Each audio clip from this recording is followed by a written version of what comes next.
Boa tarde, pessoal. Sejam bem-vindos à nossa aula de Educação Física. O assunto da nossa aula de hoje, pessoal, são as capacidades motoras. Iremos trabalhar relacionado ao nosso corpo. E hoje falaremos sobre as capacidades motoras. Mas o que são capacidades motoras? São movimentos, são coisas que já vêm do nosso corpo. São aquilo que já nascemos, que já nasce com a gente. Vamos dar um exemplo. Força, flexibilidade. Então, pessoal, muitos da capacidade motora ela é caracterizada por 3 pontos, que são quais? São os elementos essenciais para o rendimento motor. O que é isso? É tudo aquilo que nós necessitamos para nos movimentar. Também, pessoal, muito das capacidades motoras vem da relação da genética. Vamos dar um exemplo.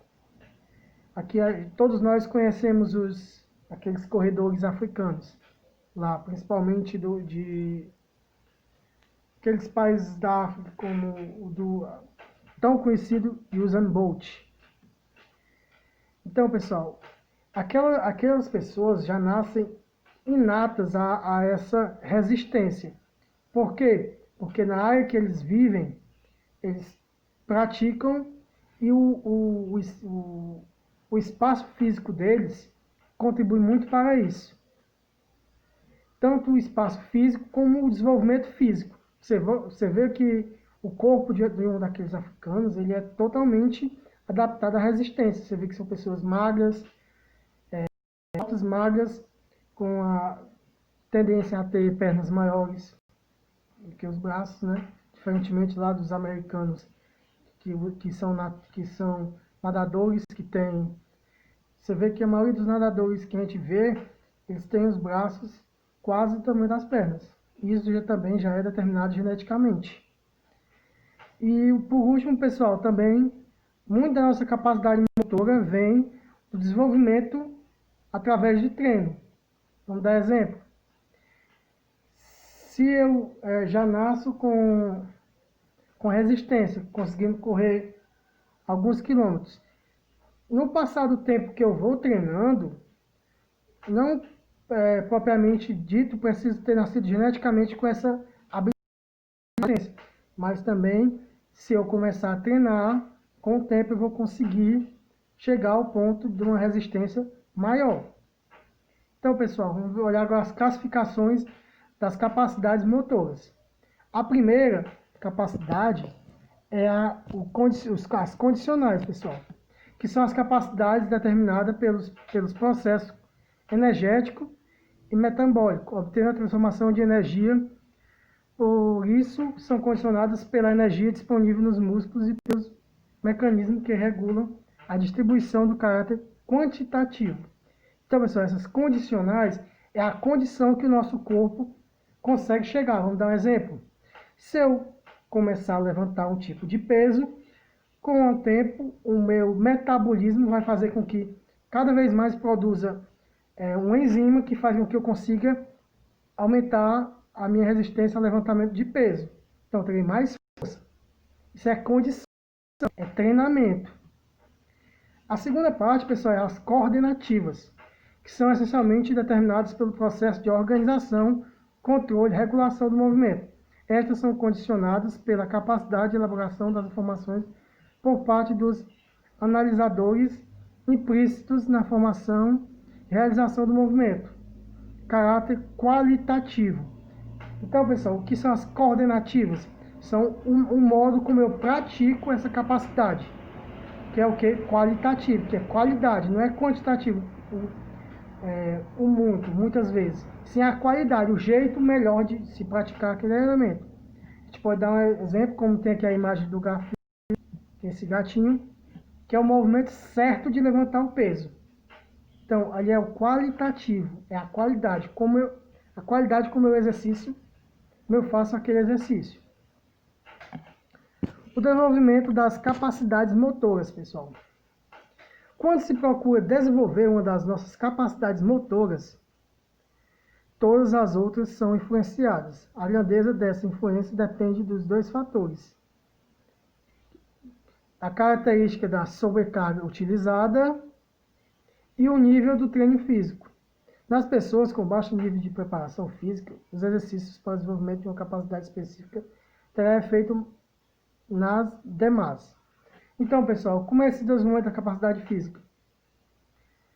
Que é a primeira característica da sobrecarga utilizada e a segunda é o nível de treino físico. Vamos dar um exemplo aqui de duas pessoas. Uma não pratica nenhum esporte e a outra já vem praticando esportes.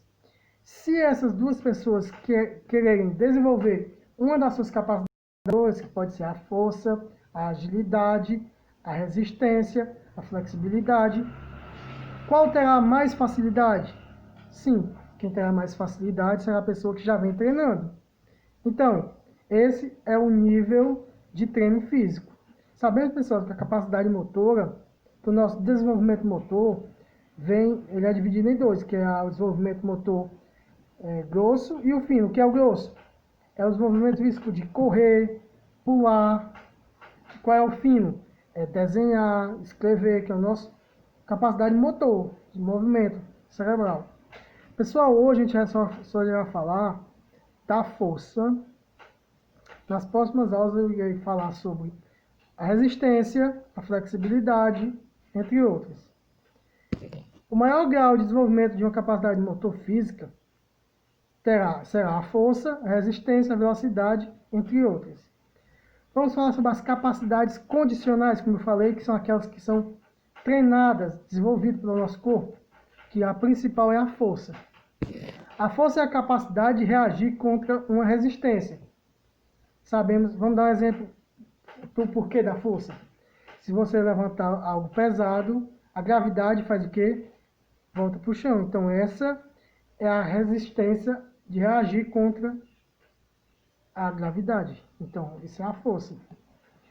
Ela pode ser desenvolvida, pessoal, de algumas maneiras. Primeiro, a geral, quando visamos o desenvolvimento de todos os grupos musculares. Então, a força, no geral, é quando a gente consegue trabalhar todos os desenvolvimentos musculares possíveis.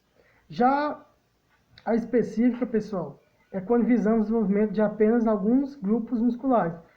Vamos dar um exemplo.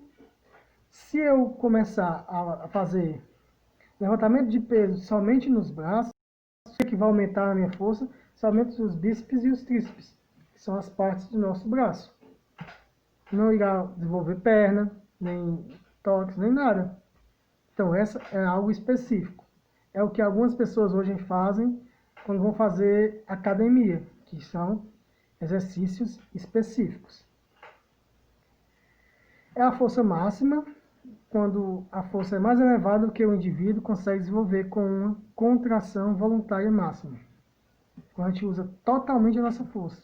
Tem a estática, que é quando a contração de executação contra um exercício fixo, que não pode ser superado. Tem a dinâmica, quando a contração é executada contra uma resistência fixa e pode ser superada. A força rápida ou veloz, que é a força mais rápida que pode ser desenvolvida voluntariamente na unidade de tempo, para a execução de um movimento pré-determinado. Exemplo, lançamento de disco. Vocês podem ver que o lançamento de disco, a pessoa usa aquela força rápida para jogar algo longe. É o disco, outros esportes que tem no atletismo, que são o lançamento daquelas bolas, daqueles dardos. Inicial é a capacidade de um músculo expressar rapidamente a força no momento inicial da tensão criada. Exatamente como eu falei, do lançamento, que é aquela força que emerge quando você lança algo rapidamente, pega e joga. A explosiva, que é muito utilizada também nos esportes coletivos, que é aquela explosão de força, tipo um chute. E também a força de resistência, que é aquela que você, vamos dar um exemplo, você levanta algo e fica aguentando aquilo que é pesado. Então, pessoal, por hoje é só. Eu irei ficar aqui agora no Google Maps aguardando para alguma dúvida que vocês tiverem. E após eu irei postar aqui embaixo a atividade de hoje. Boa tarde.